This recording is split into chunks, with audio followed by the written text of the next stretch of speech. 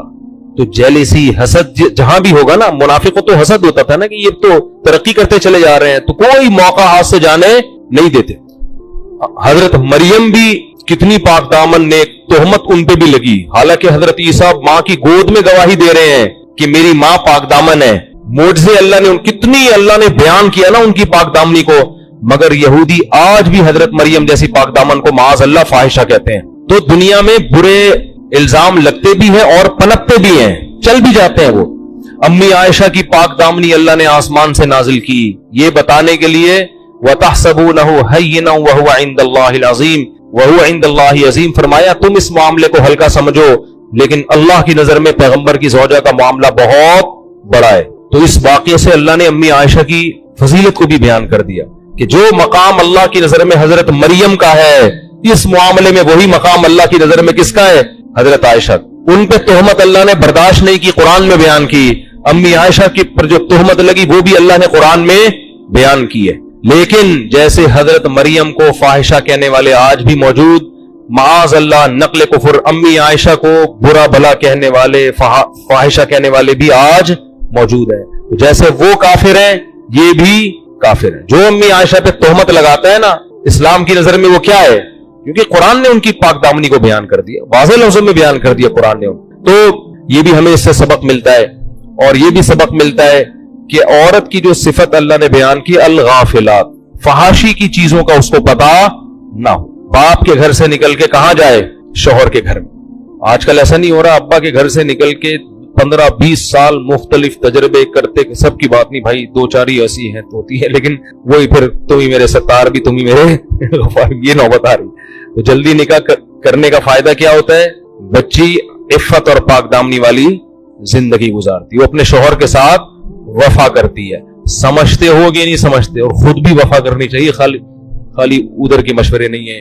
ہماری نظر میں حضرت حسین رضی اللہ تعالی عنہ کا قتل کربلا میں یہ تاریخ کا بدترین ظلم, اس لیے بدترین ظلم کہ آپ غیر مسلموں کے ہاتھوں شہید نہیں ہوئے, بلکہ ان لوگوں کے ہاتھوں شہید ہوئے جو اپنے آپ کو مسلمان کہتے تھے, اور مسلمانوں کی قیادت اس وقت ان کے ہاتھ میں تھی, حکومت ان کے ہاتھ میں تھی. لیکن اس ظلم پہ اہل سنت والجماعت کے ہاں, جو سنی ہیں, ان کے چاروں مکاتب فکر کے ہاں نہ رونے پیٹنے کی اجازت, نہ نوحہ کرنے کی اجازت, اور نہ میرے بھائی ماتم کرنے کی اجازت. تو جو کر رہا ہے ان کا فقہ ہے, ان کو فالو کرنے دیں, ان کی فیلڈ میں آپ ٹانگ نہ اڑائیں, ان سے جا کے بلا وجہ بحثیں نہ کریں, بولے بھائی ٹھیک ہے. دیکھو آج جو اتفاق پیدا کرنے کی کوشش کی جائے, میں بھی شیعہ سنی لڑائی کا ہرگز قائل نہیں ہوں, لیکن اتفاق کی ایسی کوشش کہ آپ کی پہچان ہی ختم ہو جائے, یہ اتفاق پائیدار نہیں ہوتا.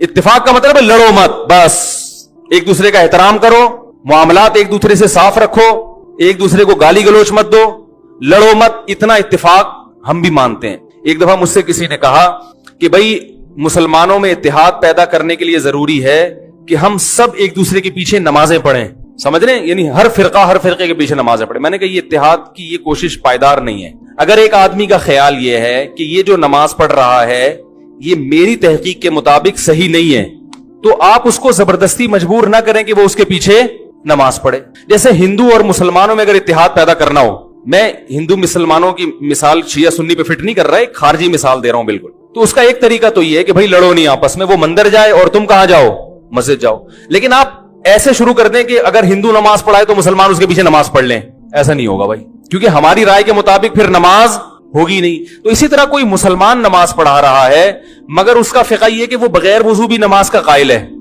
اس کا فرقہ یہ کہتا ہے, تو ہم اس کے پیچھے پڑھ لیں گے, ہے بھائی نہیں پڑھیں گے. ہم بولیں گے بھائی ہماری رائے کے مطابق آپ کی نماز نہیں ہو رہی.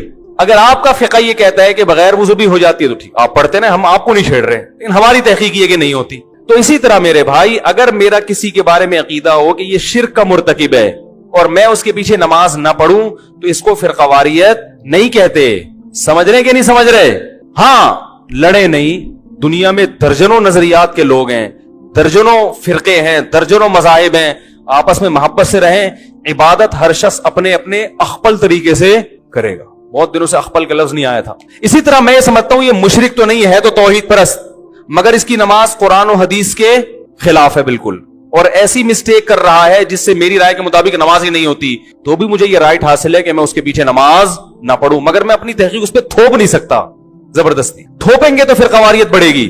بہت مشکل ہے بھائی، بہت مشکل ہے سمجھانا. تو مجھے لوگ پوچھتے ہیں کہ فلاں کے پیچھے نماز پڑھو، میں کہتا ہوں بھائی نہیں پڑھو. کہنے سے پھر قواریت پیدا ہوگی. میں نے کہا نہیں ہوگی پھر قواریت پیدا. اگر آپ کی رائے کے مطابق اس کی نماز قرآن و سنت کے مطابق نہیں ہے تو آپ نہ پڑھیں.